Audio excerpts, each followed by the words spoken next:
The day I buried my father should have been about grief, about saying goodbye, about standing quietly and letting memories hurt the way they're supposed to hurt. But instead it became the day everything cracked open, the day I finally saw my life the way it really was, not the way I kept pretending it was.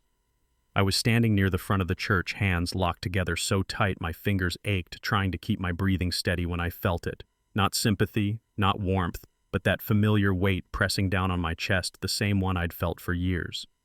Judgment. My wife's family sat a few rows away, dressed in expensive black, whispering behind manicured hands, and I caught pieces of it drifting through the quiet like smoke. Why is he up there? This isn't his place. Someone like him should know better. Yeah, that happened at my father's funeral. My mother-in-law leaned toward her daughters and said just loud enough, "He doesn't belong in the front. Immediate family only." Immediate family. I remember thinking how strange that sounded, considering the man in the casket was the one who taught me how to ride a bike, how to balance a checkbook, how to keep my word even when it cost me. I looked at my wife, really looked at her, waiting for her to say something, to push back even a little, but she kept her eyes on the floor like she always did when things got uncomfortable. And right there, something inside me went quiet. I didn't argue. I didn't make a scene. I just nodded, stepped back and took my place against the wall at the rear of the church, watching strangers sit where I should have been sitting, listening to the pastor talk about my father's humility, his discipline, his quiet strength, all the things people admire once it's too late to notice them while they're alive. I remembered my dad's last words to me, spoken in that calm, steady voice he always had.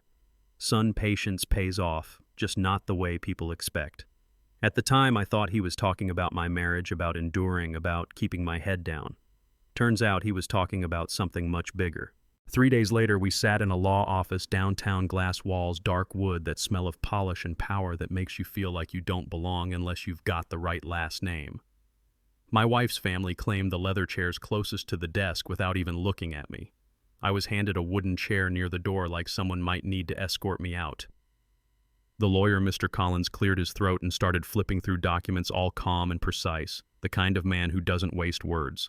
He asked if everyone was present, then looked straight at me and said my name. "You are listed as the sole primary heir." You know that moment when your brain needs a second to catch up with your ears? That was me. The room froze. One of my sisters-in-law laughed, sharp and nervous. My mother-in-law actually smiled and said, "That must be a mistake." Harold was a janitor. What kind of estate could he possibly have? Mr. Collins didn't react. He just started reading numbers, cash accounts, properties, investments, millions. I felt the blood drain from my face. My father, who drove the same beat-up truck for 20 years, who reused grocery bags and clipped coupons, had quietly built a fortune. Not flashy, not loud, just steady and patient. The silence in that room wasn't awkward anymore. It was terrified. You could feel it. My wife stared at me like she was seeing a stranger. Then Mr. Collins handed me a sealed envelope. "Your father requested you read this in private." I didn't open it there. I couldn't. The drive home felt unreal, like the world had shifted half an inch and no one knew how to stand anymore. My wife followed me in her SUV, her family inside arms, moving mouths, going already recalculating everything. When I pulled into the driveway, my mother-in-law rushed toward me with a smile so wide it looked painful. "Daniel, sweetheart," she said, grabbing my arm like we'd always been close. "We owe you an apology. Grief makes people act out." Her daughters nodded, suddenly warm, suddenly kind. I gently pulled my arm away and said I needed time. That was the first boundary I'd set in years, and you could feel how much it unsettled them. That night I drove to an address Mr. Collins gave me, a house I didn't know existed. Quiet street, tall trees, nothing flashy, just solid. Inside, everything made sense. The order, the restraint, the evidence of a man who planned his life instead of explaining it. In his study, I opened the letter. My father wrote about watching me be dismissed, watching my wife stay silent, watching me endure. He wrote, "I wanted you to know your worth before you knew your net worth. Money doesn't change people, son, it reveals them." Then he mentioned the prenup, the one my mother-in-law insisted on years ago. Separate assets, inheritance protected. They thought they were protecting themselves from you, he wrote. Turns out they were protecting you from them. I sat there a long time, just breathing. The next morning, my phone wouldn't stop ringing. When my wife finally came over, she looked tired, anxious. "My family's worried," she said. "They're asking about our future." I remember looking at her and thinking how strange it was that our future suddenly mattered now. She said, "What's yours is mine, right?" And I pulled out the prenup. I didn't raise my voice. I didn't need to. Her face fell when she realized what it meant. That afternoon, her family showed up unannounced. They talked about needs, opportunities, how family takes care of family. No one asked what I wanted. They assumed, and something in me finally snapped into place. 2 nights later, I came home early and heard voices in the kitchen.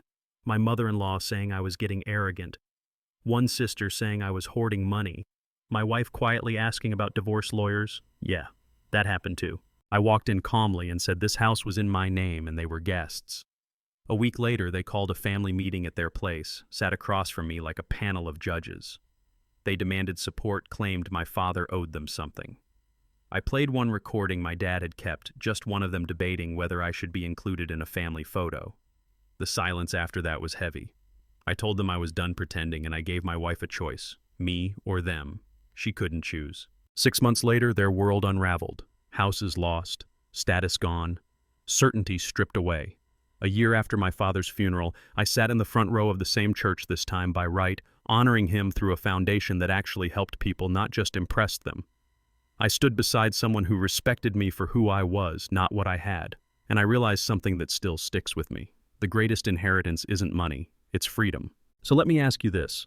When loyalty to family costs you your dignity, when silence demands you disappear piece by piece, what do you choose?